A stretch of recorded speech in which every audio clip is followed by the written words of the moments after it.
All right, James, Lindsay, welcome to Grimerica. Thanks for joining us. How you doing? Great. Thanks for having me. Good. Yeah, this will be fun. I mean, I was thinking we should just dive right in the deep end. Your last podcast episode was fascinating to me because we're kind of in the midst of, such a like. I mean, I also want to ask you about that too. Just the backlash from kind of Trump and Elon, and us being Canada. It's almost worse right now, especially with all the 51st state rhetoric. So, I mean, maybe we can talk about your last episode about we are the fake news, watching out on social media. Yeah, I mean, I think that's really an important message. Is a lot of people who pay attention to me on social media know not to make this about myself, but No, my no. reply space is a bit wild, right? I always have these like swarms happen. And Right. there's, you say something stupid sometimes, or sometimes you cut a joke and it doesn't land right. And so you get a bunch of stuff and, a bunch of people get mad and that happens. But that's not a swarm, right? That's he said something stupid. A swarm is a different activity. A swarm is when very inorganically, and you can tell when it's happening by a couple signatures I'll tell you about in a second. All of a sudden, people find your tweet or whatever. Maybe it's immediately. If you're me, it's usually immediately because they watch me. And if it's somebody else, it might, be an hour or two later. Somebody finds it. And all of a sudden you get hundreds of comments very, very quickly. And the signature that is a dead giveaway is you get comments from people that have like 35 followers and they get like 400 likes on their comment on your post that got like 75 likes in the first place. So that's like seriously not real behavior. So what's going on is apparently those are called pods. When I recorded the podcast, I didn't know that. Those are called pods. They're run usually on Slack channels or Discord servers, or sometimes on Telegram channels, or sometimes in DM groups or in Signal groups. So people make chat groups in order to go swarm various people's posts. When they see a post they don't like, they descend on them in droves. Now, this for old hats such as myself, who went through the kind of internet culture war back 10 years ago, when the left was consolidating power and rising to force, this was a very common behavior for them. And it's very disorienting the first few times you run into it. But eventually you start to realize, oh crap, a lot of this is fake, right? So there's this ability, whether it's through buying bots, whether it's through coordinated channels, to create the illusion of a lot of support or a lot of anger and disagreement with any particular post in a very artificial way. And if you don't understand that, it's a very disorienting place to be. And so in the podcast, I tried to lay out not just, yes, it's a propaganda battlefield. Yes, there's foreign influence. Yes, we have our own governments are getting in on the influence operations, as we know. But there's also this other entire fake universe of political actors, some of whom are paid, some of whom are a bunch of teenagers who have a Slack channel and think it's fun. That can go and create very artificial appearances online. And so if we're going to engage in political topics, you've got to be aware of that. Um, I was told by Robert Malone at one point, we're having a conversation, and he suggested, I think he gave it in a public talk I was at in DC with him, and he said that the United Nations at one point, I don't know if that's true to this day, was hiring almost 200,000 people whose job it was to go interfere and kind of, anytime people disagree with the United Nations, go make their life suck on social media. You can expect every government is doing this. You can expect that, there's a lot of this kind of behavior. And because people can buy bots, I don't know how to buy a bot myself. Turns out this is one of those, white guy shows up in the hood to buy drugs, doesn't know what to do moments. I don't know how to buy bots, but somebody knows how to buy bots. People buy bots all the time. You can buy bots. And in the podcast, I gave an analogy. This guy on Twitter that I follow called Gummy Bear 737 gave on a tweet he put out. It was really good. And the analogy was, he called them super users. Imagine that you could click like on somebody's post and it would give them 1,000 likes or 10,000 likes over a period of time. Imagine how that would distort your perceptions of what's going on. Oh, wow, that tweet really blew up at 77,000 likes. But if there were those super users, maybe it only has 7, right? Or 14, 7 plus 7. And so you could create a very fake looking, social media landscape about what's popular, what's unpopular, if you were using bot accounts to create, artificial interaction. And what the point of the podcast is that's happening. That's happening tremendously. Yeah, foreign and domestic, right? Like you mentioned. I mean, you did mention the R word, which unfortunately now it doesn't, like, even when I hear it, I'm like, oh, come on, really? The R word, like, is it really from there? Because it's been so diluted now with all the accusations over the past 10 years about Russia Yeah, interference. I was like, which R word did I say? Yeah, no, Russia, I just Russia, Russia. I sorry. just like how he says Russia, Russia, Russia. No, but I wish that I would never have thrown that one in the pot if I didn't actually know that it's happening. I would have, I know that the Middle Eastern countries are doing it. I know that the CCP is doing it. I know that the deep state does it. I know that the UN does it. I know that the British government was doing it. I presume that the American and Canadian governments were Canadian doing is, it. yeah. Yeah, it has to be. I know that there are private entities that do it. It would have been stupid to say Russia's the only one not doing it, but I wouldn't have put special emphasis on Russia, except that I know that a large amount of the far, and I'm not speculating, I know that a large amount of the far right and neo-Nazi activity happening on social media is instigated or inflamed by Russian influence networks, by bot accounts run from Russia by Russians. How many of those are bots and how many of those are people whose job it is to sit in a room with 75 phones and type tweets all day? I don't know. I don't speculate on that, and I don't know fully the nature of it, but I do know that there are these influence networks that are housed in Russia that are pushing this extremist rhetoric, in particular targeting countries like the United States, then the MAGA movement in Canada, to try to split it apart, because that's the generic So Russian game, is are red they team, blue splitting the team, MAGA everything. movement apart, or are they splitting US up with the MAGA movement? Like, Well, both, right? So generally they would be very interested. So this isn't talking specifically about what's happening, because I don't know the details on this part. yeah, But yeah. the general Russian strategy of information operation is to create the red team, blue team dynamic, where you've split and polarized. So now you have two groups of people who just can't work with each other anymore, right? Yeah. And so we definitely have that across our Republican Democrat divide down here. Now, MAGA is the dominant power. Trump, obviously, I mean, Trump said today that BRICS is dead. The R in BRICS is Russia. Russia has a vested interest in not having BRICS be dead. Trump is opposed to BRICS. Put two and two together. Trump's source of popular strength is the MAGA movement. It's going to behoove Russia and China and these other entities to try to damage MAGA. Well, how would you do that? Well, if you're Russia and you're playing the Russian playbook, which I'm not saying it's the only thing they could be doing, the goal would be to red team, blue team MAGA, right? In other words, to split it into two factions that are fighting over some particular issue. Like, do we allow legal immigrants but not illegal immigrants? That was the H-1B debate, which had tons of network activity. You could tell that network activity took place on that one. I'm not saying it was Russian, but you can tell that network activity took place because the H-1B debate on Twitter started with a whole bunch of influencers, popular conservative influencers. We got to talk about this issue we've never talked about in our entire lives, and it's number one now on Christmas, which isn't suspicious at all, right? But within a few days, you could see those same influencers like, wait, we never said anything about, being against legal immigrants. Hold on. We just said, you could see that they lost control of the narrative. Yeah. That means some outside entity co-opted that narrative and took it from them and took it somewhere more radical than they wanted to go. I could guess who might do that. And it might be the same entity that threw $10 million at Lauren Chen to create the tenant media program, to funnel money to, according to the Department of Justice anyway, to funnel money to various conservative influencers.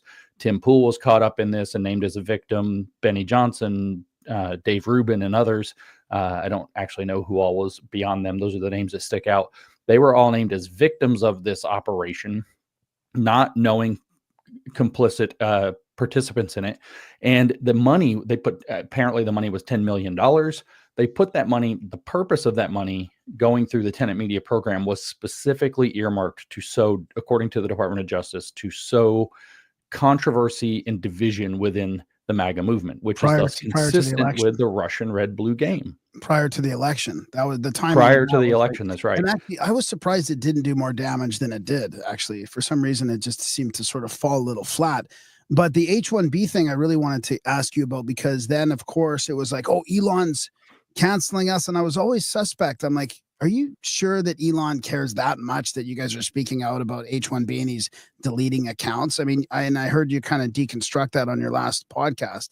Yeah, that's called a cover story, ladies and gentlemen. What happened was that in addition to what we already talked about with, these various Slack channels and so on, some of those, like you and I could go make a Slack channel and we could get 20 of our bros in there and it'd be like, go make 10 burners. And now we got, approximately 150, 200 accounts and we can go swarm some guy and ruin his afternoon or whatever.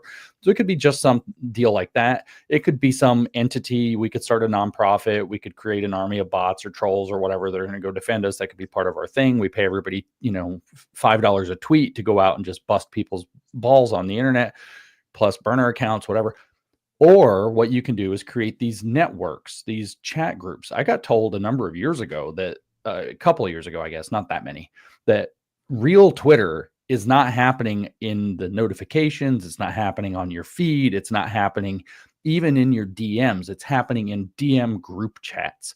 You have to be cool and get invited to the super group chats, because what the group chats do is cross promote. So there's these chat groups. So is that like this one up here on the right that I'm in, like this one here? This is that where it kind of is that what those are? I don't. Again, I'm like the drug dealer I'm like the white boy that walked into the hood and doesn't know how to buy drugs. I was trying to think, like, where do they show up? Are they in your DMs? No, it'd be so like in my DMs, like it's like a group chat, right? Like you just add several people to one message stream. So in your regular old DMs, which you probably don't want to open on public, you might have like, I'm in a number of these. Everybody is, where we discuss, common interests or whatever. Like we had one that we were sharing like a lot of academic papers that were pretty crazy for a while that I was in. Like what's going on in education. Got one like that, with some former educators and current educators. And so these group chats are just people that you get invited into the group chat. You're allowed to be in the group chat. And what people do is share their stuff.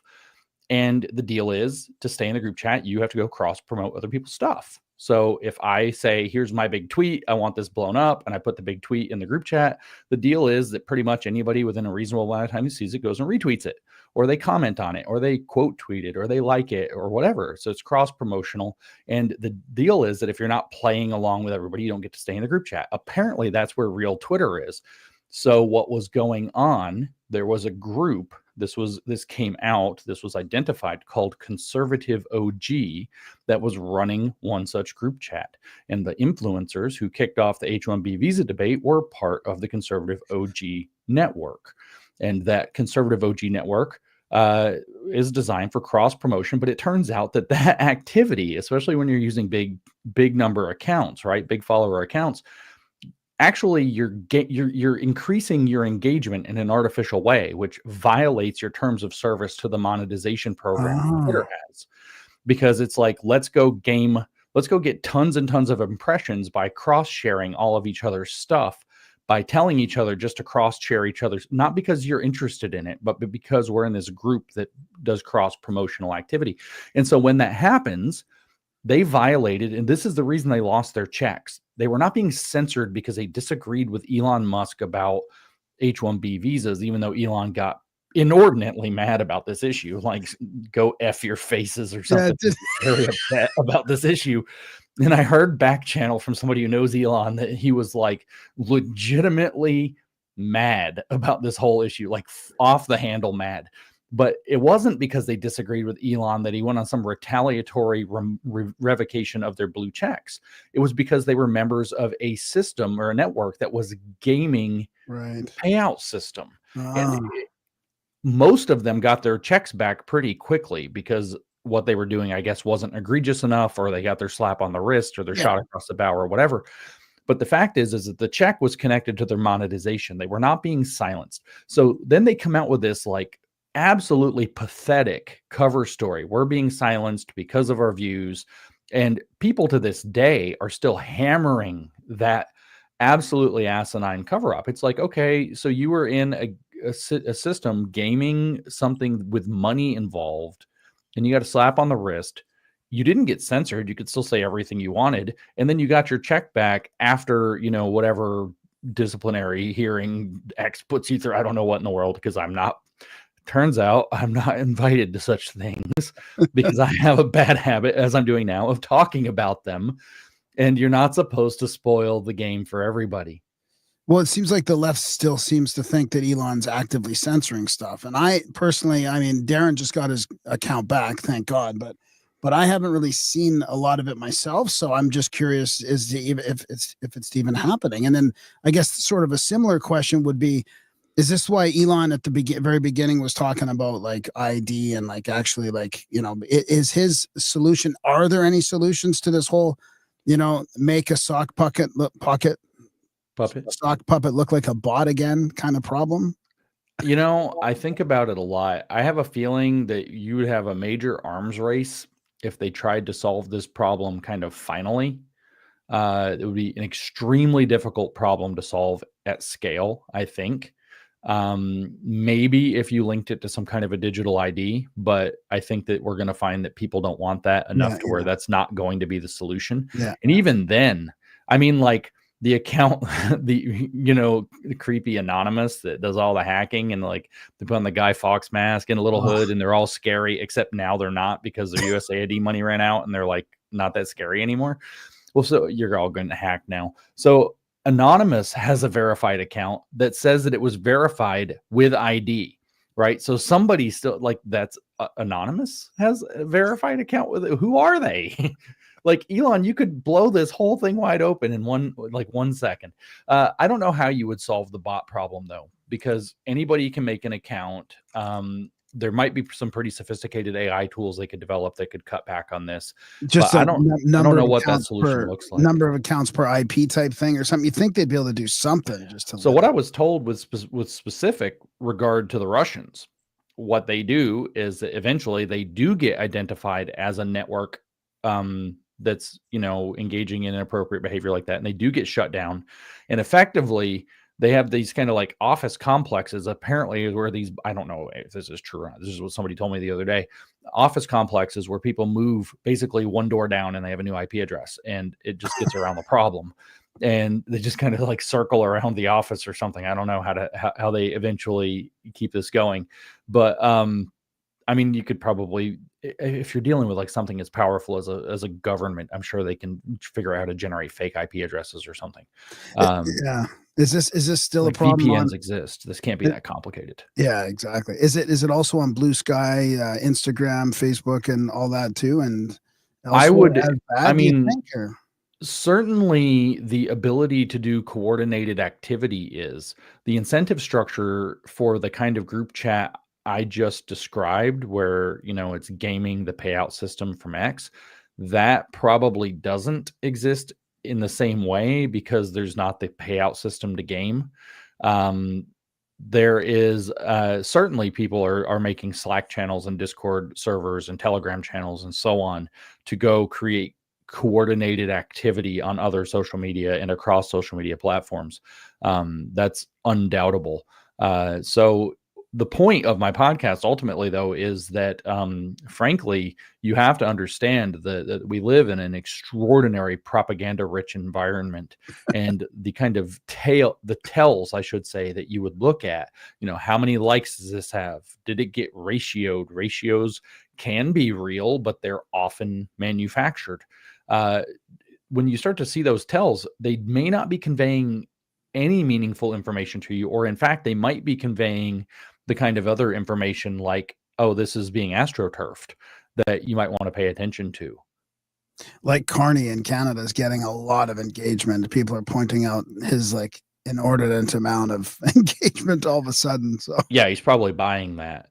Or there are some NGOs that are paying to have that done, allegedly not in connection to it, but probably, although, with the political motivations, any outside influence, any outside entity could be funding for that to happen. But yeah, there are, internet sleuths that are a little bit beyond what I do or can do, who will look at the kind of ratios of likes to views and retweets and all this stuff and do some arcane math and figure out the probability. I guess it's actuarial math actually that they're doing, and figure out the likelihood that what you're dealing with is inorganic behavior. And I would wager that Mark Carney is not a popular character.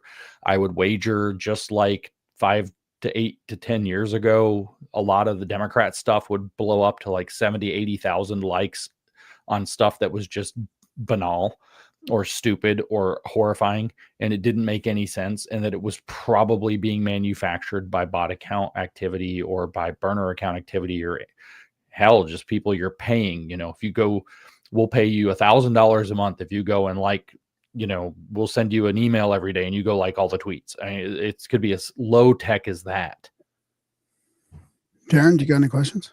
Yeah, I wouldn't mind pivoting it over. I mean, you got kicked off of Twitter, now X, for tweeting "Okay, Groomer," if I remember correctly. Yeah.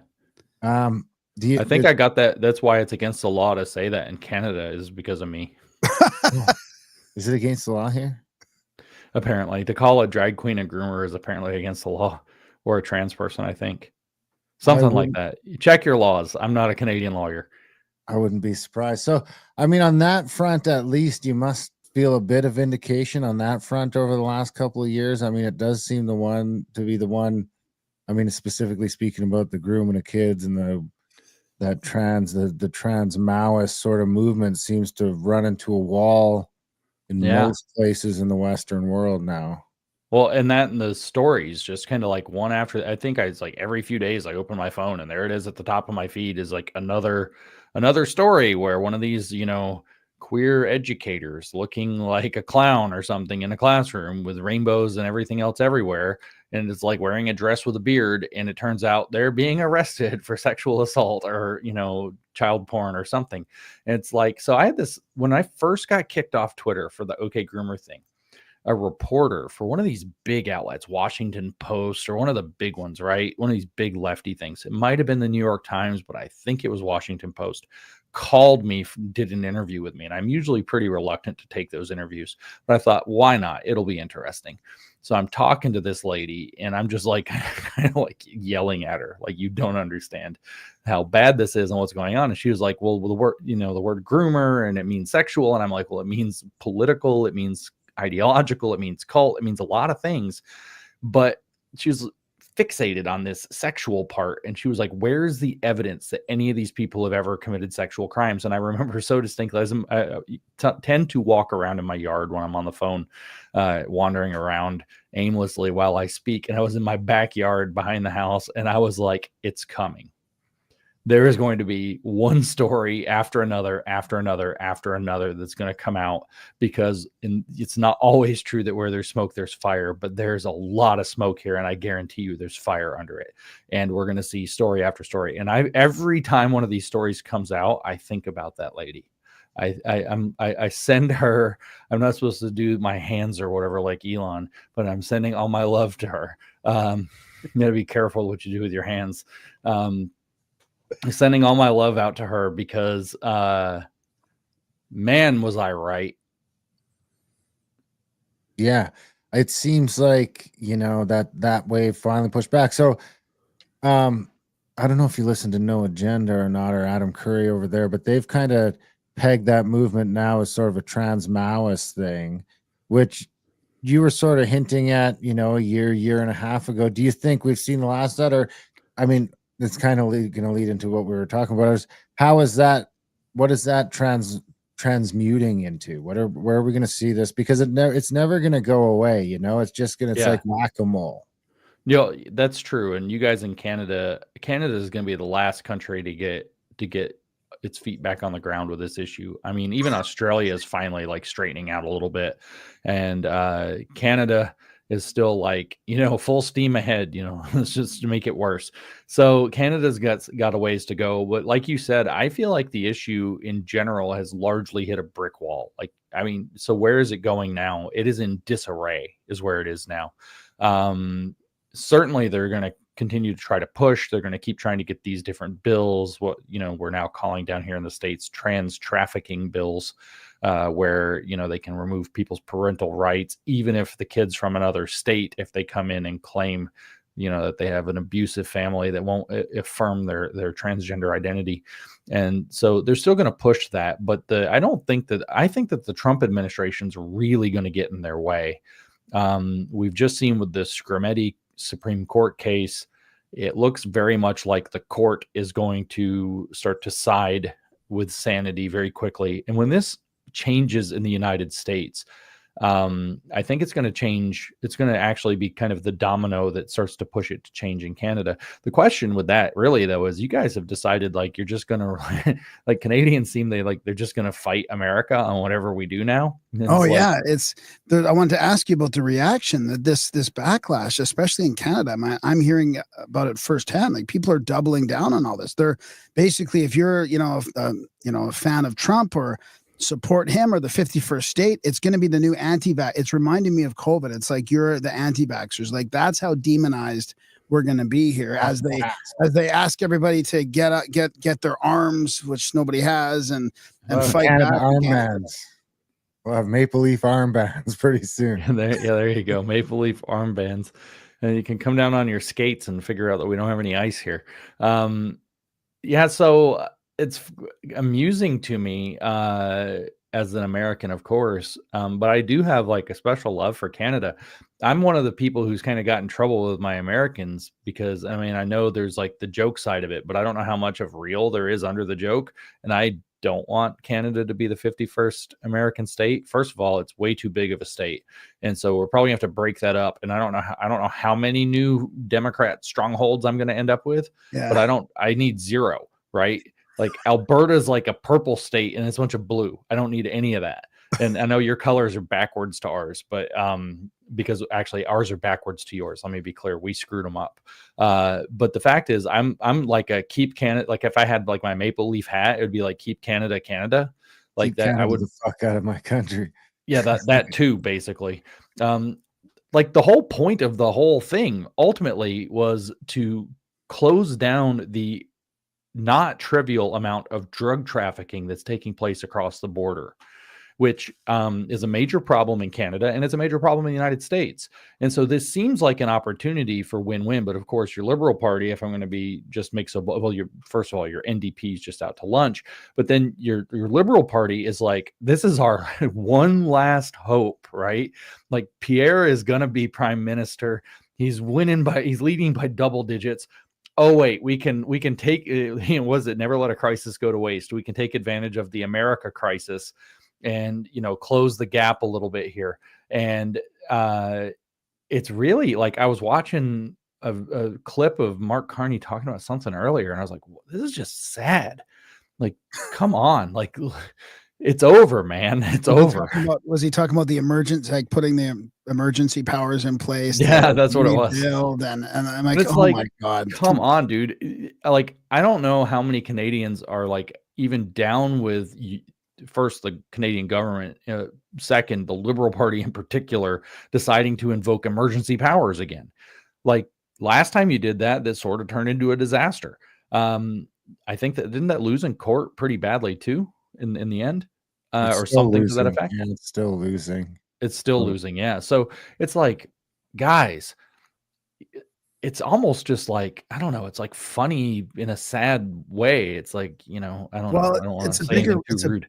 I think it's a bigger, deeper problem than anybody in Canada realizes, or I'm not anybody, but I think we're the vanguard for the WEF, the UN, all that stuff, the climate change grift. I mean, this is all like Canada is, bordering the US, and it's a globalist entity that will never, will always want to fight against the US, especially with Trump pushing back and actually like, at least saying that he's getting out of all these things. I mean, they just can't have it. They will not let that happen, I don't think. So we're going to be stuck, Canada, in the middle of, whether it's the EU or BRICS or whatever, just to fight back against the states. I think that's a huge mistake because, Canadian interests, you guys have, especially there in Alberta, you guys got tons of natural resources.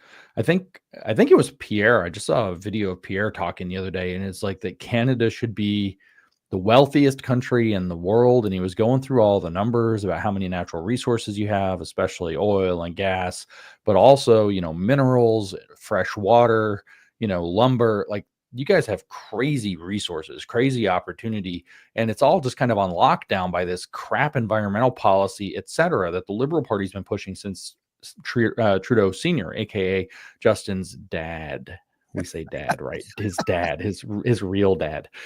Pierre Trudeau mania starting in 68. I did a podcast about this. I was shocked. This guy sent me this paper, and it's from this academic who's like, Pierre Trudeau didn't go far enough because he's some lefty lunatic. But he's talking about how, I don't know if you know what the Club of Rome is, but the Club of Rome is the Club of Rome is like the world's too populated. Everything's going to go bad. So we got to get rid of a bunch of people. And I mean, that's literally, their books are called things like Limits to Growth and Beyond Growth and stuff like that. And they were formed, they came into being in like 71 or 72. And they had their money, they had like all the stuff to launch in the late 60s. And the World Economic Forum, as soon as they launched, they were directly, Klaus Schwab brought them in immediately, made them partners with the World Economic Forum from the first year. And so 50 years ago. And they didn't have what they needed to get off the ground because they didn't have any politicians anywhere in the world who were backing their crazy neo-Malthusian Marxist plans. And then along comes Pierre Trudeau, who underwrites the whole thing. He's like, Canada will be your partner. Oh. And so the whole environmental program is that Canada has been enthralled to for over 50 years and has been kind of delusionally proud of is tied to this entity that believes that if we have more than half a billion or 2 billion people on the planet, then, calamity is around the corner. It's a doomsday situation. Therefore, everything climate change. Therefore, you guys all need to freeze to death in the dark while you starve in the name of the environment or something like that. And Canada it's like, Pierre's right about this. He's like, you guys, if you unleashed, not in some reckless or greedy or insane way, if you unleashed the opportunities that Canada has in terms of natural resources, energy, and so on, and you had a strong partnership instead of this weird loggerheads with the US, you guys would be I think you'd actually start to, in a lot of ways, be the envy of North America. Besides the natural beauty and getting to escape the friggin' heat in the summer down here, there would just be you would have so much wealth and you always do such cool stuff with it. And so it's Americans would learn what hockey is. It would be fantastic, but it's caught up in this it's got a mass psychosis. Yeah. That goes back. We can name where it came from. And it turns out that the last name attached to it is the same last name that is the most unpopular politician in all of Canadian history, who is your, quasi, did he resign yet, prime minister. Yeah. And they said it right in their books. I mean, they said it they said global warming will fit the bill. They basically picked it to do exactly what you said. Did you what they said? Listen, Canadians. Here's what they said. They said that what humans need in order to operate is a common enemy, right? And so if you unite everybody like United Nations and you get the whole global program, what enemy could you possibly have that would unite everybody? And they concluded that the enemy of humanity would be humanity. Humans are the virus. Humans are the problem. Our environmental degradation, we're destroying the biosphere. We're destroying the ecosystem. We're destroying, the spotted barn owl or whatever. We're destroying whatever it is. And we are the problem. So they came up with the idea that the only universal enemy to man is man. Yeah. And it's that's the kind of pathological thinking that leads to medical assistance in dying on the rise as an organ harvesting program. We've hit the end. Well, we've hit the end of that. And Trudeau, the young Trudeau, Castro himself, he accelerated us to the bottom of this pit.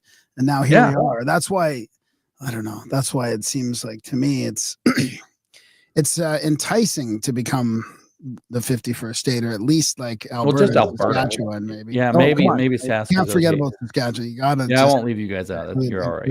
I might leave Saskatchewan. We're good enough. We're pretty much like the states with all the farming and all that, and we're still. Alberta's great. Right leaning as as right as Canada can be, basically. So we do have a chat though. I wanted to from Reagan in the a question in the chats here. Speaking of Canada, can you tell us anything about the Revolutionary Communist Party, the RCP, that has been organizing in Canada? Yeah, I probably could. I know a little bit about the RevComs. I know a little bit about how the RevComs also here in the United States have worked with AOC, for example. Oh, she's talking about recently? But yes, the Ugh. RevComs are this really strange offshoot of the communists. The communists actually themselves don't claim the RevComs.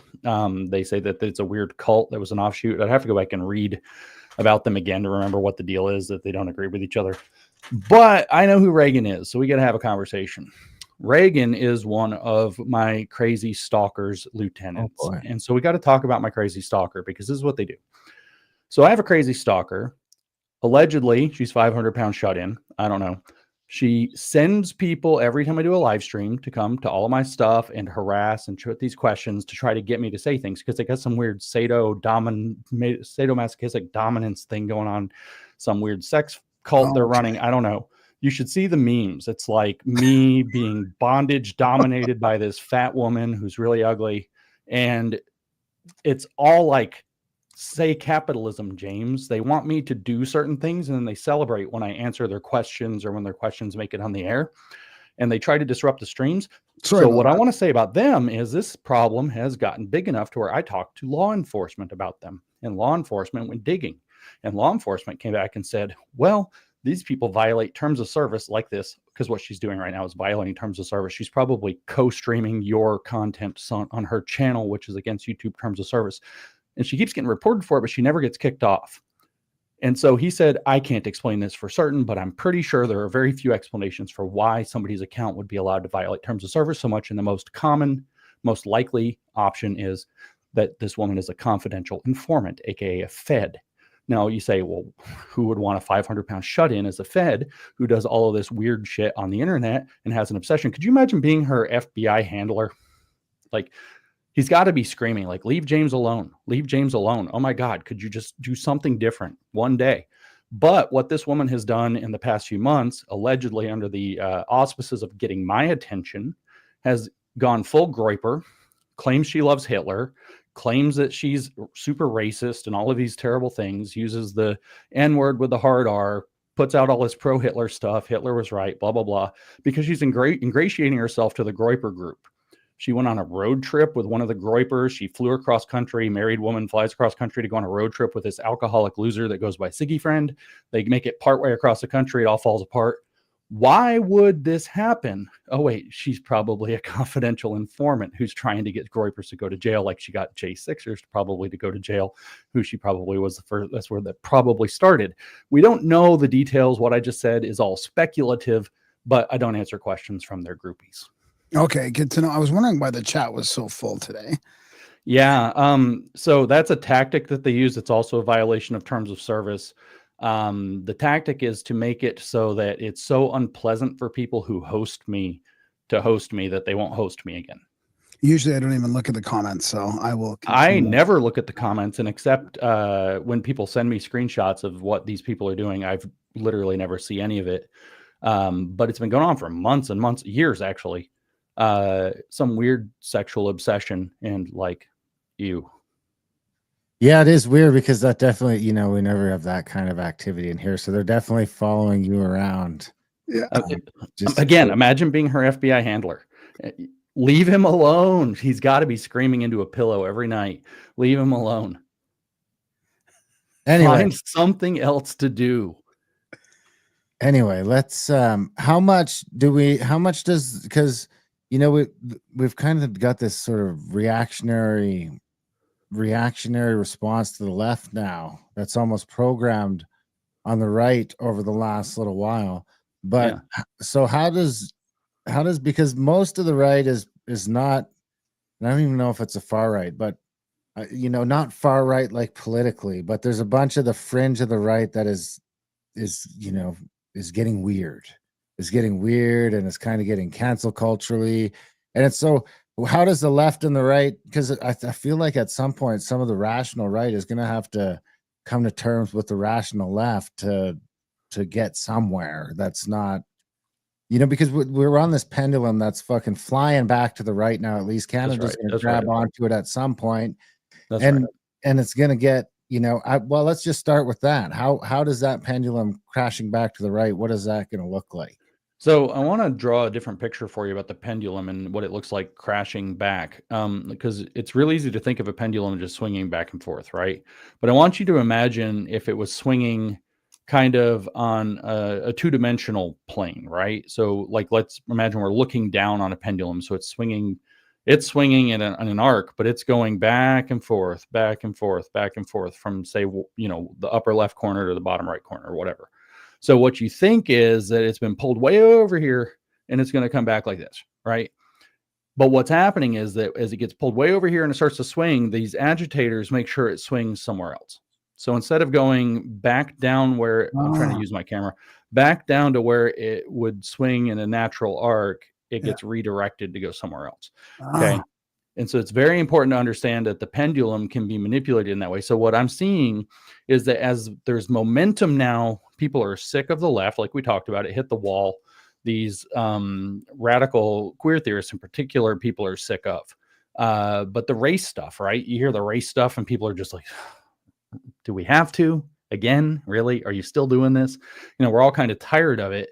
So as it starts to swing back to what should be like, we're not going to have all these speech codes and we're going to do all this, we're going to be free. We're not going to be having like ruining our holidays to fight over, whatever else. Let's just try to focus on stuff that matters a little bit more. Let's cool the temperature or whatever. There's this attempt to pull it somewhere else, and that somewhere else is into the opposite side's identity politics. So now it's, oh, you're going to start with the race stuff. Well, what about white people? Oh, you're going to start with the religious stuff. Well, what about Christians? Oh, you're going to start with the feminist crap. Well, what about the men's, right? And you're going to just drag it over to some other domain to try to keep it in that high temperature, high division fight. So it's not a natural return back. So I think that that's extremely important to understand, is that the goal is to make sure that we don't get to come back to normal, because what you're talking about, is the rational left and the rational right are going to have to figure out how to get together at some point, right? We do share countries, we do share cities, we do share communities, we do share neighborhoods, we share churches, we share lots of things in common. We're going to have to figure out how to talk to each other again. And what I've noticed was a strong desire for that. I saw it with the coalition that decided they were willing to vote for Donald Trump this time. Trump's a polarizing, divisive figure in a lot of ways. I think he's great personally, but he's a very polarizing and divisive figure. So how weird is it that we have tons of Democrats coming out? Oh, well, I'll hold my nose and vote for him because things are so crazy, or because he's got Robert Kennedy that he's talking to. We've got Robert Kennedy confirmed today. We got Tulsi Gabbard confirmed the other day. It doesn't matter how much you like these people or if you think this were good or bad appointments. These people were Democrats. Tulsi was a Democrat until recently. I think Kennedy still is. I'm not sure if he got rid of that or not. So you're having some real attempts to have this kind of cross-partisan collaboration, and I think that is the vibe that elected Trump. It was kind of like, enough of this. Let's get back to normal, right? And now there's this attempt for this fringe group on the right, and fueled by the stuff we started talking about. Like I said, the point of a lot of the Russian activity is to stimulate conflict in this regard, to radicalize people rightward. A lot of that's happening to make sure that natural return back to swinging, we swung way out to the left away from normal. The swing should be back toward normal, but it's not swinging back toward normal. It's being pulled off into a different kind of crazy. We got to go hard. We got to do this. And if you don't, you're not a real Canadian, a real American, a real conservative, a real Christian, a real whatever. I mean, that's cult talk right there, right? If you don't do it our way, you're not a real whatever. And I think it's deliberate, because when we're in that place, we're not getting along. We're not forming the broad coalition that got somebody like Trump elected. You're not going to get the same kind of coalition that's going to be behind Trump in America, that might be, electing and standing behind Pierre. Pierre's not perfect. He's really good in a lot of ways. There's some things he's come along on a little bit slowly. He's a guy. He's not perfect. If he was a woman, he would also be not perfect. It's not a male-female statement. So Pierre's not perfect, but he's going to need a broad coalition of Canadians who can stand behind him. And what's going to unite these people is that we want our lives back. We want to go back to normal. And all of this radicalism, and it doesn't matter at some point what radicalism looks like, is what we're kind of sick of, right? And so the only way that's going to be possible to deal with is to start putting solutions forward and putting wins on the scoreboard that create the solutions that bring the temperature down. So, it's difficult to say. Trump's taking a lot of very bold action very fast. And it's very exciting. It's a little bit nerve-wracking because you don't know what the downstream effects of some of this is going to be. Some of it's going to be probably very stabilizing. Some of it's maybe destabilizing. The question is, is racking up wins when they really are wins going to be enough to bring that temperature down? Because I put on Twitter today, I said that what actually repels all of this woke stuff, whether it doesn't matter what kind of radicalism, is the American dream. Because if you believe, and there's enough reflection in your day-to-day experience that it's true, so you can continue to believe that if you get a good idea and you work hard and you invest in yourself and you invest in something, whether it's property, whether it's a business, whatever, that you can build it and you can you can build your life, you can elevate yourself socioeconomically. You don't want a revolution. You want to go out and figure out how to solve the problem and build your better life for yourself and your kids and your family. And so the American dream is the antidote to all the resentment under all these radical politics. So the question, and a Canadian dream too, right? Because you guys in this sense really are our philosophical brothers. Both countries have always shared that same drive for self-determination and to be able to build your own and have your own, and a very American, pan-American spirit there. So I think that's like, we've really got to push that's what we want. We want to see that reflected, not just from our politicians and their rhetoric, but from what they're able to achieve. But we also want to see that broad movement growing at the level of the ground, saying this is what we want. What we want is we don't want to go back to some screwed up kleptocracy that was under a blanket that we didn't realize was robbing us. We don't want to just go back to the way it was, which is nonsense. What we want to do is we want to go back to having our real lives where we're not consumed by political radicalism every day, or we're not consumed by the next extreme thing, where I don't have to care what color the guy over there is if we're getting along. We just don't need to think about this crap. And I think this is a yearning a lot of people have. They want to go back to that sense of normalcy. The biggest challenges are people under 30 have never had it. They've never experienced it. They don't know what it looks like. It's a unicorn. It's mythical. They don't know what that world looks like. And so it's almost like we have to kind of show the young people what that looks like at the same time as we're trying to just, claw it back from these lunatics that have been hijacking our culture for so long. My advice is that we should be generally very slow to accept anything that looks too radical, particularly, let me just drive this point home, particularly from anonymous accounts that you don't even know who they are. Like, really, guys? Like the other day, so there's this guy that goes after Scott Presler. Scott Presler, since you guys are Canadians, you may not know who he is. Scott Presler is a true warrior for MAGA. Scott Presler dedicated his professional life to going around and registering voters to vote for Republicans specifically, right? So he's been our biggest get out the vote guy, and he more or less single-handedly can be credited with flipping, no shade to the other people on the ground that worked hard, especially with him, but he more or less single-handedly can be credited with handing the election of Donald Trump in Pennsylvania with that large pot of electoral votes and that wide margin of security across the swing states. Scott Presler did that.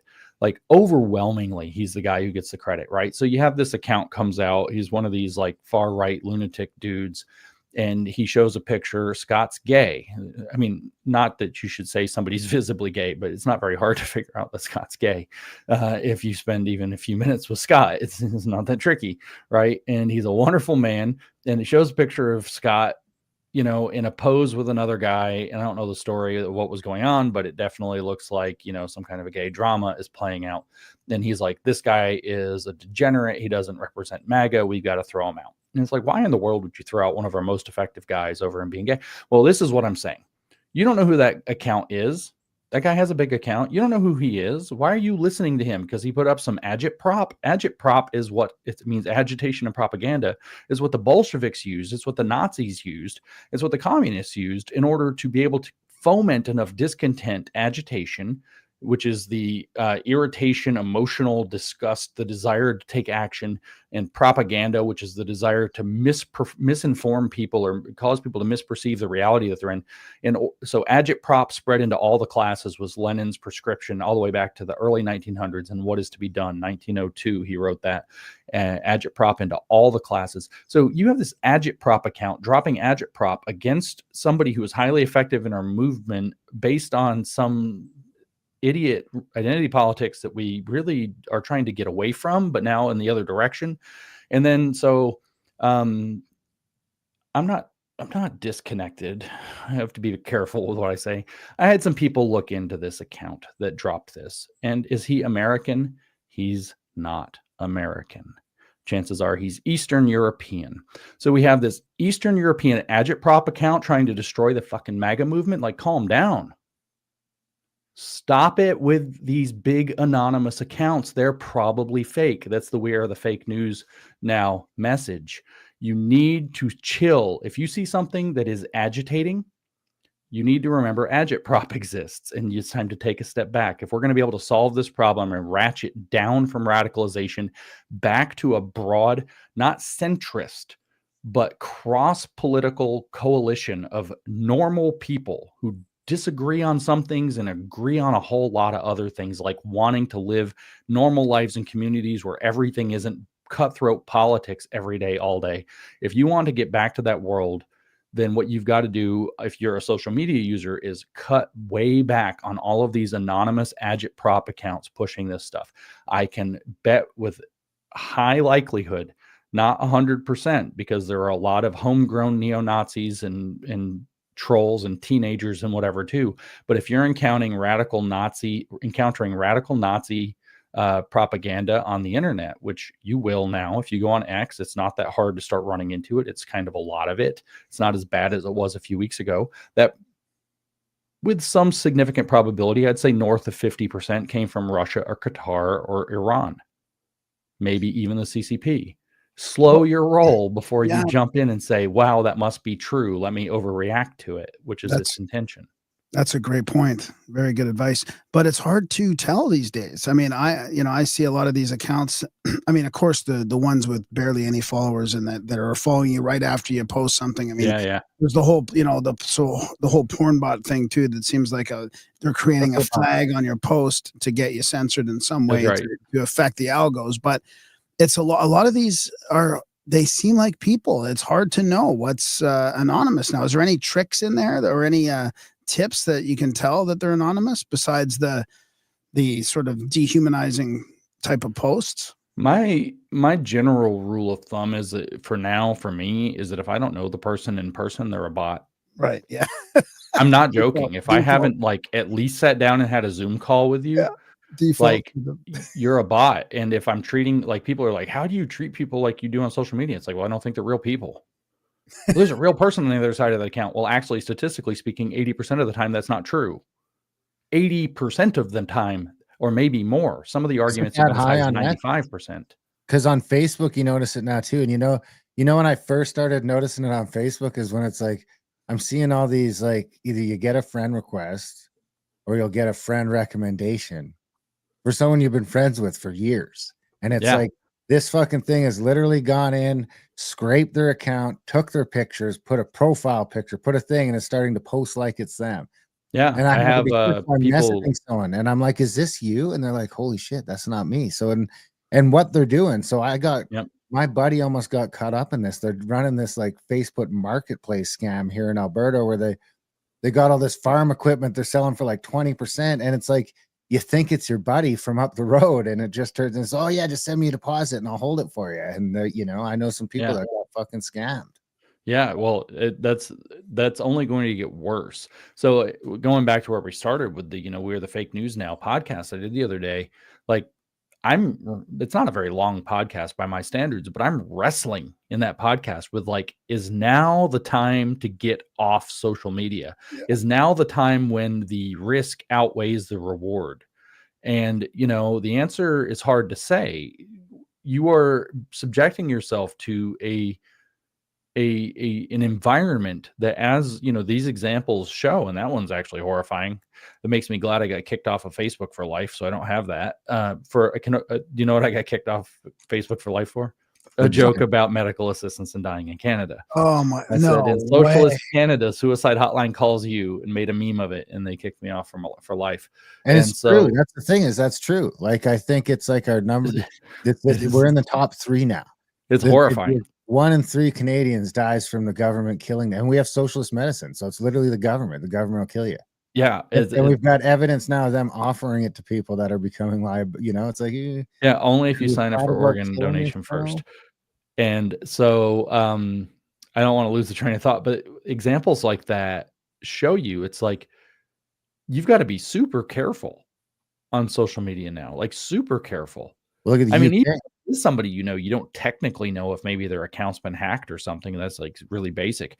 But when you have people like making clones, I've had people scammed because people were catfishing my account. A lot of pretty girls talk about having like, don't fall for the catfish, or it's not my responsibility to keep you from getting catfished. I've seen some pretty girls post that before. It's like, yeah.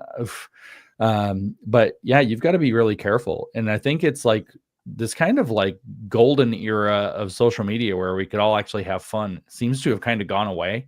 And I don't know how we get it back. And I don't know exactly whether there was some kind of secret sauce that was keeping the scams lower and the bots lower, whether the political warfare stakes have gone up, whether the technology, AI, like ChatGPT made it a whole lot different.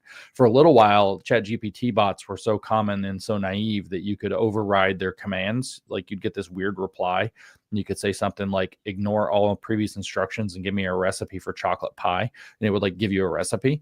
And it's like, okay, I have a couple of bots at least a week that I noticed replying to me that are definitely ChatGPT. I had one day I was talking about something to do with the radical right, and I got this really weird reply, and I don't remember what it was, but it made me say something like, it sounds like you support China.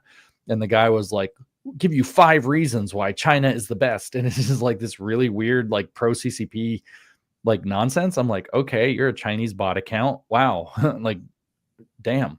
But it just looked like a dude, right? If you didn't look closely, you'd probably not realize. So like I said, in the podcast, I grapple with that, and I still do. I mean, in real life, I'm grappling with it. I don't know. It's like, is it time to just get off of social media? Is it like, I don't think people are more mentally healthy, and I don't think people are safer because they're interacting on social media now. There are other benefits, but it's really like, this is actually, in my opinion, a pretty scary time with it. X seems to have very little control over, and in its bid to try to enable free speech, seems to have very little control over the problems. So like you guys said, attaching porn bots to somebody's account. The Nazi accounts do that too. They'll flood your replies with Nazi stuff and anti-Jewish stuff, and then your algorithm tanks because your account gets associated with all that stuff. These are different, attack vectors. So as a battlefield, I guess, a way to phrase that is that social media has become a much more sophisticated battle space than it was a few years ago. And I think that's probably in response to people becoming more savvy to it, actually. And so it's like, I don't know. It's bad news. I don't have any positive things to say about social media right now. You can't even use it to market anymore. I mean, we've got 40,000 followers, and you tweet something, and like 300 people will see it. Yeah, unless you're like, they want you out there farming engagement and arguing with the big accounts. It really seems like that. I mean, Twitter especially just seems to be slanted towards it's like it's made to instigate a physiological response. Like, if I get into Twitter for so long, I can feel my fucking blood pressure going. I feel you 100% with that. And I was having this conversation like a couple of weeks ago. Like, I feel like the algorithm's designed to make people mad. It's like it's designed to like if I dunk on somebody, right? I get it. The algorithms may be stupid. And it's like, wow, James interacted with that stupid asshole. Let's give him 10 more of that stupid asshole's things. It's like, I don't really need like a naive algorithm that's going to just pump me full of, for a while before the election, I would like make fun of some Democrat that said something stupid that, you know, gave me the opportunity to make some point. And my entire feed for most of the rest of the day would just be Democrats. And I'm like, God, I can't even use this place. It's like, who programmed this? Even Elon Musk about a week ago tweeted, the algorithm sucks. Yeah. It'll be interesting to see what happens if he can fix that, or if he wants to fix it. I mean, he's got to do something, I feel like. I don't know how he has time. He's over there like dismantling the federal government at the same time, like sending rockets to space and catching them with chopsticks in the Indian Ocean. Like, I don't know how he has time. Do we have time to quickly touch on the woke right? Military complex working for him. Yeah, that's true. Yeah, we can talk. I mean, I got a little time. We can talk about whatever, as long as I'm not answering questions from the cult. From the chat. No, I do want to get into, because I did title the video that, because I feel like I was feeling this, and I've kind of touched on it on the show. I've been touching on the show for about 6 or 8 months now, that the pendulum was going too far. It was going to go too far. And you've got people out in front of the pendulum. It's not like it's just one ball. There's people all over it. And you can see the people on the front of it. And I think you were probably the first person I seen put that sort of label on it. But I've been talking about here. Graham and I haven't discussed it on the show, but we have been discussing privately about, other accounts or other influencers that we're following. And it's just like, it's just like they're falling into this weird trap, or it's like, it's like you lose them on different things. It's like you think you got someone, or you think you can trust them. Like, I mean, I would almost because I don't know that that's people on the right doing it, but this booing Americans in Canada falls into that, and to a certain effect, because there is a bunch of the right that's falling into that. But I put that in a different place, because I think that's more, they're just so fucking susceptible to propaganda. It's disgusting. I think is its own problem. But yeah, if we could just sort of break down the woke right and what that is, and when it first started sort of showing its face. I mean, it's not new. We used to call it the alt-right 10 years ago. And so it's the exact same, and in many cases, well, that was weird, though, people. We got turned into the alt-right somehow, like 10 years ago. Yeah, that's right. So the left screwed that up, because what they did was the alt-right was this real thing. That was, it's kind of a range of views. Some of them were outright, openly, like Jared Taylor is openly a white supremacist, right? So he was part of that. And he just recently got back on X and went gangbusters.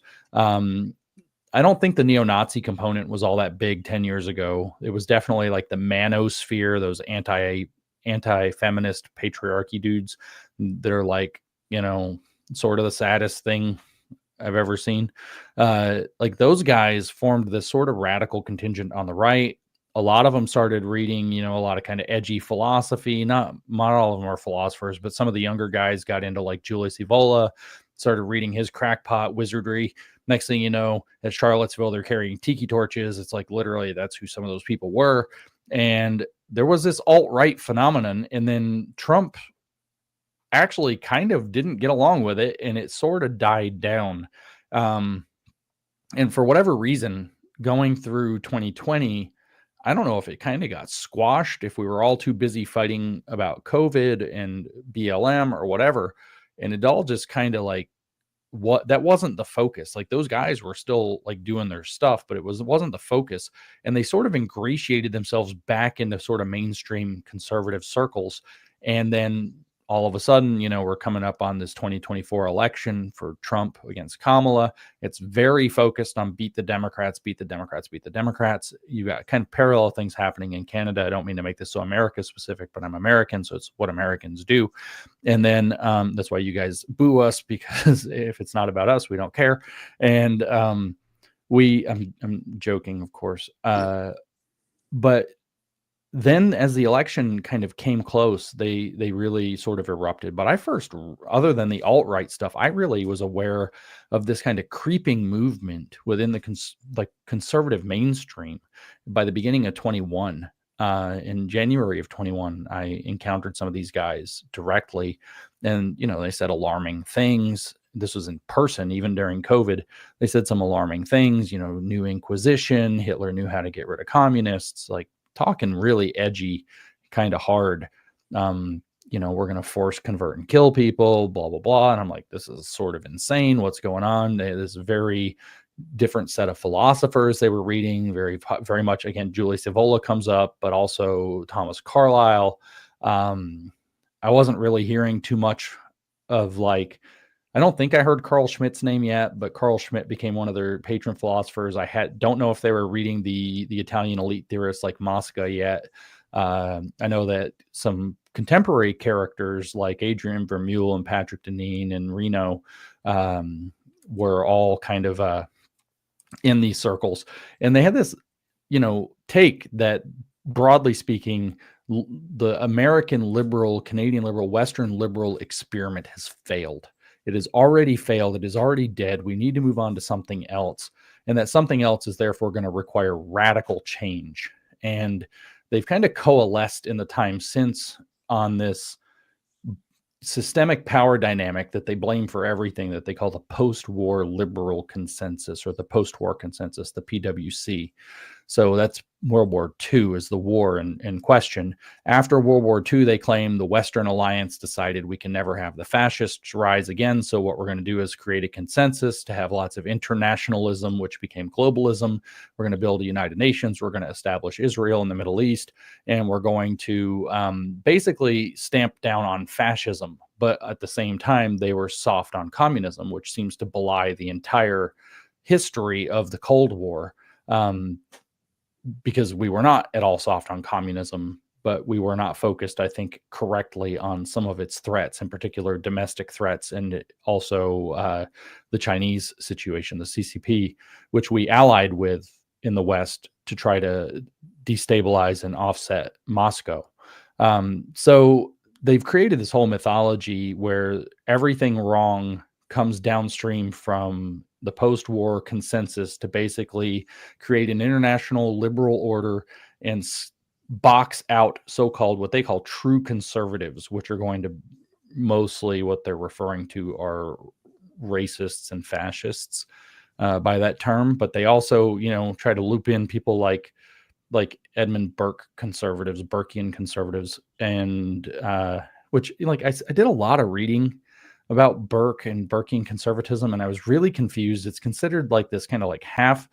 Conservatives get upset when you talk about this because they're very proud of their conservative identity, but as a philosophical school specifically, it's kind of this half-baked, undeveloped school of thought where basically your entire epistemological force comes from tradition. Whatever we were doing before, if it ain't broke, don't fix it, turned basically into a globalized political philosophy. And that's fantastic, except that it can't handle change. And so it can't handle the fact of, say, technological change. When you have a truly transformative technology like the internet come along, like just do what our traditions tell us to do doesn't have really an answer. So it's got this weird weakness to it that the conservatives themselves, and I mean this like with a capital C, philosophical school, not people who see themselves on the right side of political issues, they just don't have strong answers. Like I said, it's not, but even in their own articles, they talk about how it's not thoroughly developed. And I think that they're right to a degree. I think that tradition does have epistemological force, for example, that a lot of people don't give it credit. But anyway, they try to play off of that and claim that that's what they are, where every third prescription they give is somehow a rejection of the classical liberal traditions of our countries, or outright fascism. And they all flirt around, have these concepts like down here that they use, like heritage American. And you're like, who's a heritage American? And they're like, well, people who have been here long enough. And so it's like, well, how many generations back do they have to go? And people, make up different numbers. Sometimes it's 2, sometimes it's 3, sometimes it's 5. Sometimes it's they had to have family here before the beginning of the post-war liberal order. And so before 1945, and it's just like, what? And so somehow these are supposed to be like premium Americans or whatever. And it's like, when Nicole Hannah Jones tweeted out that you can be racially black but not politically black. So I guess it's like heritage American is like the equivalent of politically black. It's like this elevated status where you're kind of like more valid as an American than a regular American. And so there's these archetypes, therefore, that they're playing in, besides the fact that they've adopted critical theories, that they've adopted postmodernism, that they've accepted that we live in postmodernity and therefore need a postmodern framework, that they accept Marxist critique of classical liberalism and capitalism. So they're sympathetic to Marxist critique in general.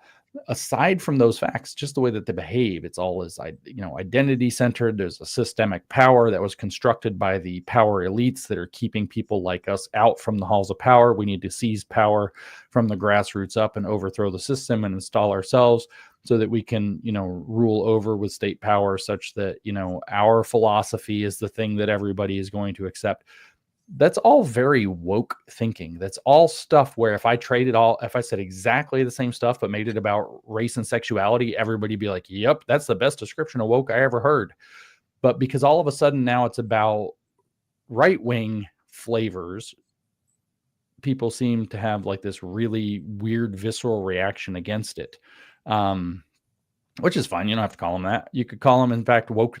If you don't like woke right, because that's confusing to you, you could call them woke nationalists, because they have a woke view of what the nation is and that how you're authenticated as a member of that nation. P.S. The way it is that you agree with their political philosophy. If you don't agree with them, you're not really one of them. So you don't really count as part of the nation because you're a traitor or something. Like the feminists, you're a gender traitor if you don't agree with feminism. Well, you're a traitor to the country if you don't agree with their philosophy of the country. It's shockingly parallel. So I didn't come up with the term woke right, but I borrowed the term woke right and I stuck the term woke right on them. And like, I just kept hitting them with it a lot and they really got mad. And the madder they got about the term, the more I liked using it on them. It's like they were authenticating themselves as needing to be called this. And it's been this kind of downward toxic spiral for me as a result, but it's also stuck a label to them. Whether it's the best label or not, I don't know. But it's stuck a label to them that is forcing conversation around the very real issue that they exist, that they're a problem, that they don't represent what we were talking about before, this ability to pull back to a, older sense of just being normal. Like without a revolution, No, we don't need we don't need no revolution. Like, I'm even like, Elon Musk is all tweeting, we need a second American revolution. It's like, no, really, just like get the corruption out of the government. Like, fire and or prosecute the people who are doing corrupt things. Close down unnecessary departments. We do not need a revolution. We do not need a new constitution. We don't need a new political order. Needs to be no overthrowing. But what they're calling, what the so-called woke right guys say is that what we need is regime change, because there's a political regime that's this managerial bureaucratic state that's kind of colonized everything since I guess literally roughly since World War II. It was in 1945 when Dwight, what's his last name? Eisenhower. No, Oswald or something like that, wrote the book called The Administrative State. So the idea of the administrative state was really a kind of a mid 20th century concept that you're just going to, that just kind of became this sprawling, massive bureaucratic monster that clearly has, in most people's opinion at this point, overstepped its boundaries for what it's authorized to be able to do and what we want it doing in our lives. So they argue that this managerial bureaucratic thing that is so entrenched that we actually do need, in a sense, regime change or a political revolution. But again, I just don't think that matches what is necessary or what we're really doing. Like, fire the corruption, clean it up, prosecute people who broke the law. Let's fix some bad laws. push the left, courts to overturn some bad rulings, and I think we're good to go. Yeah, the problem is I don't know if the left will let us have that. I mean, with the reaction that we've seen, because like the woke right and what you're talking about and what the right you were talking about before is kind of giving fodder to the other side as well, and they're not going to let go. I mean, I don't think the globalists are going to let this happen without some kind of. I mean, the rhetoric coming out of Canada is getting kind of scary. It's like, well, you're going to fight the U.S. Are you kidding me? Like, so. Yeah, not to be like sounding like a tough guy, you don't want to fight the U.S. And I would say that to any country. I would say that to Texas, you don't want to fight the U.S. I mean, but you look at what's going on, and I'm not a true expert in this, so I don't want to butcher it, and we really shouldn't get too into it. But you look at what's going on in South Korea. In South Korea, the socialists were basically making a move to kind of do a coup on their conservative president. The president famously declared martial law with the intention of being able to use his power to oust the socialists, and this has backfired on him spectacularly, right? And so it's not, a lot of these guys have this kind of, and I mean, they call themselves the barbarian right sometimes, or this, I guess you could say caveman, but barbarian mentality that, we're just going to take the power and we're just going to force things to be the way we want them to be, because the left isn't going to let us do it any other way. And not to say that it was done, maybe it could be done better, but the South Korean experiment in that is at least a yellow flag, right? It's like, hold on, is that really going to work? And then if that works, is it really going to be stable, right? Because I just pull back to, at the end of the day, you're either killing a lot of your people or you're governing with their consent. So you've either silenced their dissent through probably violence or something like that, or you're operating along with their consent. So if you're operating in the situation where the government's still trying to operate under the consent of the governed, you have a very precarious situation when you start grasping for power, especially when it was such a politically diverse coalition that voted for an elected Trump and that supports MAGA. You got libertarians working with conservatives, working with the new outright Democrats who are just desperate for this to stop going off the rails. And that's all just going to fragment, right? That's not going to hold together. When the second somebody comes, Trump, for whatever reason, imagine it's Trump, were to just try to seize the iron fist of power, he's just going to lose a ton of that base of support. And what he's going to find is that the whole machine's going to start working against everything he's doing. So this is like, and I know this is its own complicated story, but this is the history of Europe basically playing out again. Well, the whole point of the Americas is that we're not Europe. Like, that's literally the whole point of the Americas, is that we were like arrivederci and left. And so you look at Europe, like you look at the Spanish Civil War, that's a complicated situation, but Franco takes power. Franco does some things. He stops the communists to a pretty good degree. He kills 500,000 of his own people. It's not the best. He disposes a lot of people who are professionals, some of whom were his political rivals, some of whom it was, fascism tends toward a paranoid style. Everybody's out to get your power. Communism does too. They tend toward the paranoid style that everybody's against your power, because you're not governing with the consent of the governed, you're governing with force. And so eventually, that's the only way to get power in that system too, right? That's right. And so eventually he pisses off enough people. Like, how's Spain doing now? It's under the direct control of the Workers' Party of Spain. In other words, the communists control Spain. It doesn't work long term. And when you have this like hard right grab for power, what you end up doing is thrusting the moral authority to the left for a very long time, for many multiples the amount of time that the right held power. I don't know why people are more afraid of conservative authoritarian regimes than they are of the poppycock that the communists sell. Some of that's probably down to propaganda and miseducation, but I don't think it's all of it. I think there is a genuine fear of a right-wing authoritarian that goes deeper than that. I mean, I've kind of answered that on this show, is when we talk about the pendulum going, my fear is that the right is just better at it. They're just more, they're sort of the left. I kind of look at as a bit of chaos, and the right, I feel like, if they decide to get into this communist ideology, they're gonna lock it the fuck down.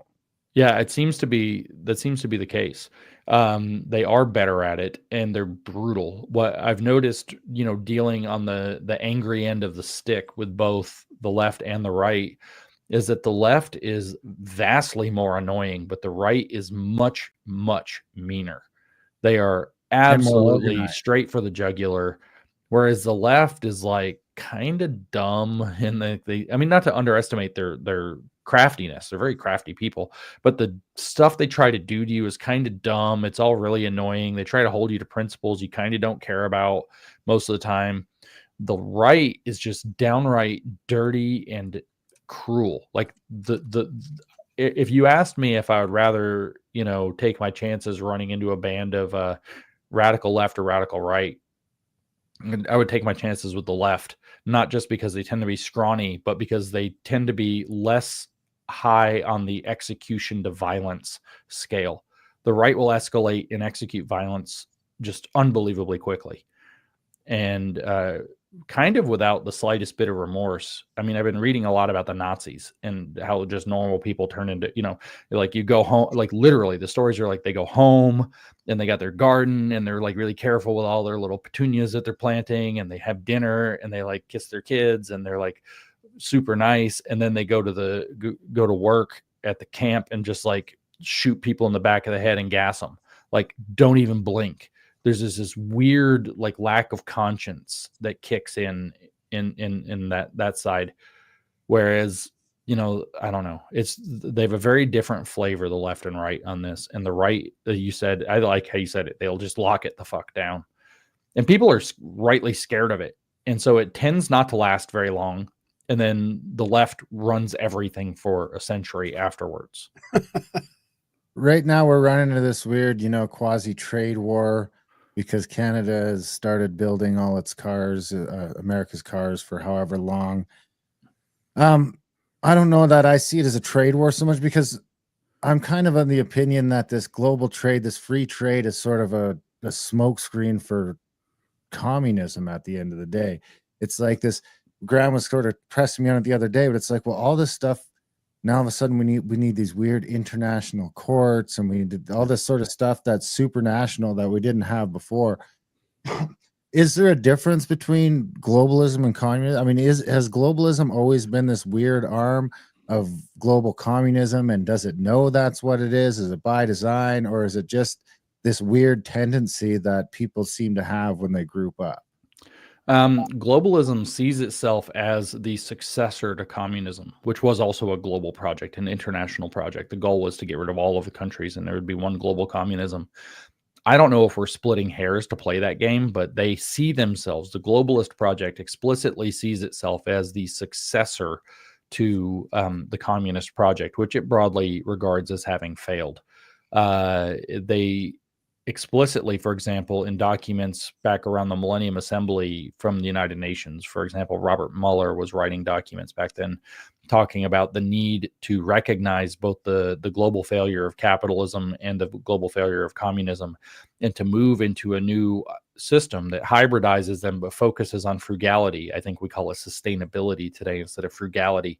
But it very much is like this idea of this hybrid model, and the CCP runs a hybrid model, right? And so I think that the answer is that, the short answer for, your average dude on the street is like, is there any daylight between globalism and communism? The answer is no. They're basically the same project, but the goal is still to create a centrally governed global community subject to, the rules and policies. And in fact, more importantly, with what all of these programs always push, a transformation of who the human being is to be able to accept the new program. I think that globalism and communism both do that in kind of slightly different ways. Globalism is certainly not afraid, by the way, to, like, for example, to use the profit motive, thus, what we would call capitalism within it. Is because it's like, I'm starting to look at this degrowth and this carbon stuff as, at first it was kind of a joke, and it was kind of, and it's sort of this tyranny thing, and this worry. Now the worry is tyranny and other stuff, and I'm just sitting back like, man, if we look at this as sort of the problems that China and Russia had with crops and crop failure and things like that. I mean, degrowth and this stuff could be the exact sort of thing. It's like I mean, I was less worried about it until COVID. And all of a sudden, like 190 out of 200 countries had the exact same COVID response. And it's like, holy shit, we're already here. And I mean, that's probably, I could play that back to that other point where we're talking about the right being better at it. I mean, I would not want the right locking me in my home. Yeah, no kidding. You're not getting out. I mean, the right is like, that's what the Chinese did, right? They came and they welded people into their apartments. So you definitely do not want that. Like, you're going to have some Palantir drone flying around with like directional charges attached to it. I guess Endural makes the drones, not Palantir. So you know, they'll be just running the software or something. Yeah, they'll run Palantir runs the software and runs the surveillance tech that makes sure that, you know, they know that you're going to do it before you do it, so they can send the drone in advance. Yeah, it's just like in the woods behind your house already. It's like he's thinking about going outside to get the drone. He's going outside in 26 minutes, fire it up and fly it over. Yeah, total Minority Report stuff. I kind of lost my train of thought. What was I saying?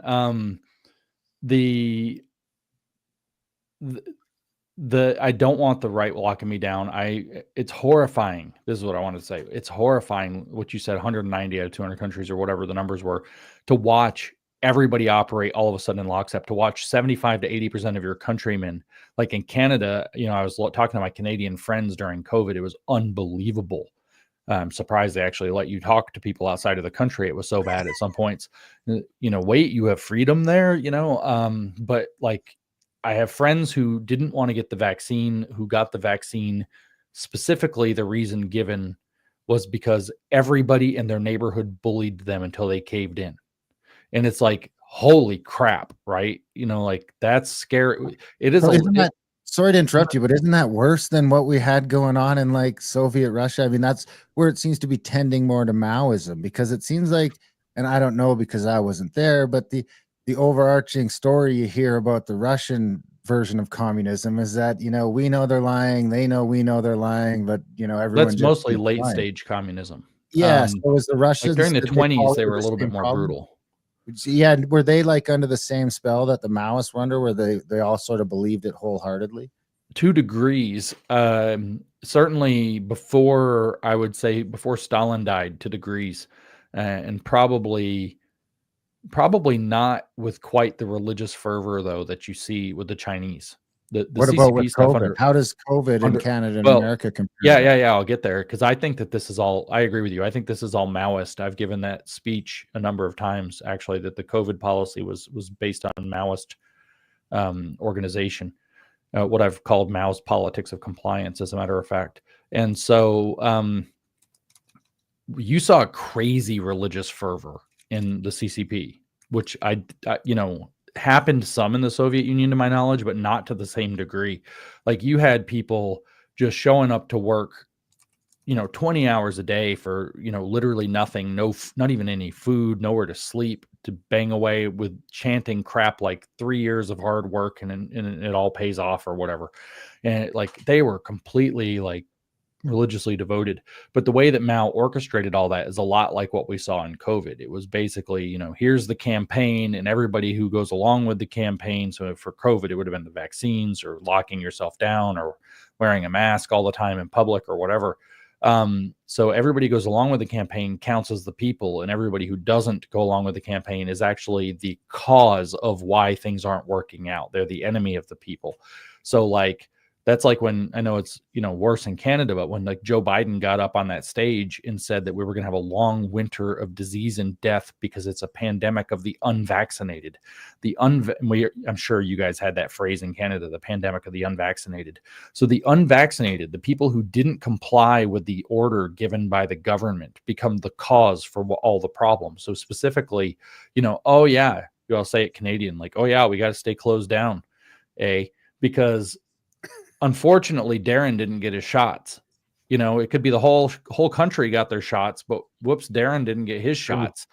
And so everybody has to turn. You're the one kid in the class that makes it so, you know, it's like when you're in a meeting and it's like everybody's ready to go home. And then the coordinator is like, does anybody have any more questions? And everybody looks at everybody, and every single person in the room is thinking, if anybody raises your hand, I'm going to tackle you. You become that guy that's raising their hand that everybody's now mad at. This, but you're the guy who's causing this to go on. So what the politics of COVID was to make things absolutely intolerable. We can't run our businesses. We can't run our lives. We can't see our family. We have to put a bag on our face. We have to do all this stupid stuff. We have to inject these chemicals in our body that we don't know what they're doing. We don't know if we trust. Some of our friends are having problems. We're not allowed to speak about it. And if we had all this going on, and the way it was all designed was that if you went away against any of it, if you were the one who went against any of it, you were the specific reason why all the policies had to continue. Well, that's what's going to happen here. And that's what's going to happen with Trump in the 51st state. I'm telling you, this is what it feels like. It feels like they're prepping. It feels like they're going to look at my X account and see that I wanted to become American during all this. On a shirt. And they're going to come after us. I swear to God, this is what it feels like. It's totally possible. It's totally possible. Your country is still in the throes of this. They're still using the Maoist politics against your people. Whereas right now, at least under Trump, even in the faltering years of the Biden administration, the faltering last year and a half, they weren't able to use a lot of the power. They were focused mostly on Trump, I think. But they weren't able to use a lot of the power against people the way that they did early on. I mean, look what they did with not just COVID, but with the J6 people and all of that stuff. Yeah. Really horrid things. So that power is still full blast on you guys. But Darren, you're dead on. This is Maoism. This is, to call it Maoist. Well, that begs the question. Right. Who's more communist now? Because everything I have to hear about China is coming through some weird filter that I don't even know how fucked up it is anymore. Oh, right. Because I watch shows like No Agenda and these other things, and you just being in this world, you learn how just fucked up our own media is just on what's going on in our own country. Well, I used to go to China sometimes. Yeah, how can I believe anything they tell me about China? And then we interview some guy that's in Russia out, and he's like, well, the cities are crazy, but he's like, once you're 100 miles out of the cities, man, it's the Wild West. He's like, the problem is you don't really have any services. Yeah. So, but then in Canada, it's, they know everywhere I'm going on my phone. They're tracking every single transaction I do. We've seen them lock down bank accounts when they do what you don't want. So, we have this high and mighty capitalist, we're this, we're that, but are we any less communist than China in Canada anymore? Having been to both countries, the answer is yes. You're still less. Like biometric scans to go pretty much everywhere in China. Like you aren't doing that. But no, Canada's in bad shape. I mean, not to diminish it, but this does go on a scale. They're much more fully implemented with the tyranny. You guys still have, some degree of limit, of freedom of movement, freedom of speech, and so on. You can leave your neighborhood. They might track you, but they're not like, you don't have to, like, I've seen, this is videos that I've seen, but so I didn't see these in person, but like where you have to to leave your neighborhood in the city, and in some of the cities in China, you have to look at a camera, and it's like a turnstile, and you can't go through. And it says to smile if you want the thing to open for you. And you have to jump for the government and smile at them so that it'll open the gate so you can leave your neighborhood. That's what it's like when you land in the UK now. It's the same with our airport. I mean, yeah, I saw that in China in 2019. It's hard not to embrace it because I was so sick of talking to these douchebag border agents that it's like, oh yeah, the machine is, I prefer this. Until the machine doesn't open the door and I'm stuck in a little box. Yeah, that happened to me too. I first ran into that kind of stuff, but again, it was much more pervasive when I went to China the last time I went, which was in 2019. I got off the plane and had to give both handprints, all my fingerprints, 2 scans of my eyes, just to get a little card to be able to go through, immigration. And so they took all this biometric data from me just to be able to enter the country. So, I mean, China's pretty screwed up. I have friends who live over there and that are Americans that, are on long-term visas, and they have to get their house inspected by the police once a month and all of this other stuff. And so it's pretty bad. We also, our social credit system's still soft. to the degree that we have one. They have a full-blown social credit system in most of their cities. I don't know how national their social credit system is. I don't think it's fully nationally integrated. But you can lose your ability to buy a plane ticket or a train ticket or whatever, or even groceries pretty easily by interacting with the wrong people, the wrong things, bad social media posts, and so on. So I would actually say that they're worse. I think the UK might actually be worse than Canada still, but Canada's in a dangerous spot, not to diminish it one bit. And so my hope for Canada has always been not necessarily through the 51st state program, but that the United States would be able to get itself straightened out enough to be able to start putting the proper pressures on Canada to help you guys out. Unlike many of my America First countrymen patriot friends who do not think that we should help other countries whatsoever, just as a cold-hearted pragmatic, I like Canada, so I'd love to see Canada thriving. But aside from that, as a cold-hearted asshole American, we got a 5,500-mile border with you guys that I would love not to be with a communist country, right? Yeah, well, it's hard. This is going to be This is a testing ground because we're suddenly stuck in this position, and the sentiment around, for all the woke right talk and bitching. Everyone who knows me and listens to the show, I live in Alberta. I'm a proud fucking country boy, and I'm on the right. I'm on the right. I'm not on the woke right, but I'm on the right. Definitively on the right. Now I lost my train of thought on where I was going with that question, but god damn it. At least you're on the right. Yeah. So go ahead, Graham. Well, we can sort of wrap it up, but I did, when you mentioned about, sorry, I got it back. We're in this weird position where you're going to see our cards right away because you guys are just doing these things where you're cutting your tax rate and you're doing all these things that are going to make business without tariffs or anything. I don't want to have the tariff conversation here because it's just too polarizing, and people. I don't know enough about it to have it, so don't worry. Exactly. So it's like whatever. That's who cares. Tear that out of the side. Just with the cutting of the tax rates and the push to industry and the drop of regulations, Canada doesn't have a chance but to follow suit to a certain extent, or just get lost in the weeds. Just on the simple thing of like, hey man, your tax rate's 12% and in Canada it's 45%. Where do you want to start your business if you have the option? And I think that the ace in the hole that Trump hasn't played yet, but I'm worried he's going to play at some time, is because I think the U.S. does need immigrants to a certain extent, and ideally ones that are more culturally closer to typical Americans than you've been getting. And I think that there's a move in the future here where Trump makes citizenship a real easy path for certain Canadians. It seems like the auto sector is definitely going south. You could see stuff like that. Do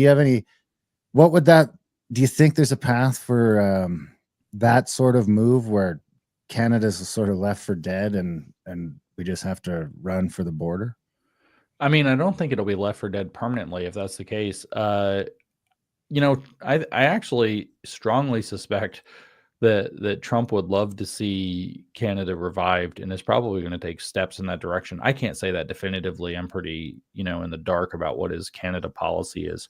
But I think that he might be able to affect, more positive change. Like you said, once you start creating these conditions, it's going to be up to Canadians to, start to basically, you're going to have to be louder than your shouting compatriots that are like, boo America, America sucks, everything. And it just be like, look, guys, like we can work with them, or we can, kind of just collapse. You guys have got to get that positive energy of, let's make, I hate to say maple MAGA or whatever, because I think some weirdos are using that too. I don't know. Maybe they're cool people. I can't remember. I hear different stuff, and there's too many things I hear. So if the maple MAGA people are cool, I apologize. I had Grok make a image of a hat one time, and it looked really cool, and I wanted to make them and sell them, because then I thought Canadians would think I was a grifter for selling foreign gear. It was a really good design, and I just asked Grok one time, design me a trucker hat for Maple MAGA, and it looked so good.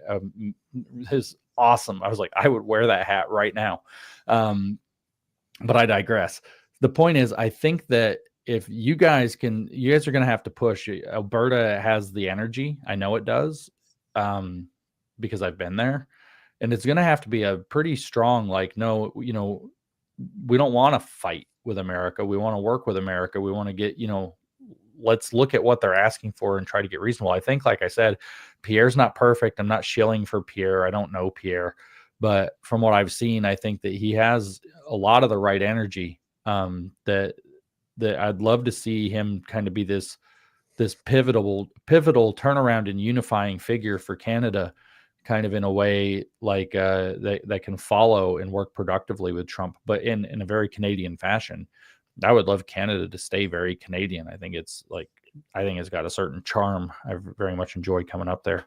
But the problem is he doesn't have the ability to do, like, he doesn't have a Tulsi Gabbard or an RFK to rope in.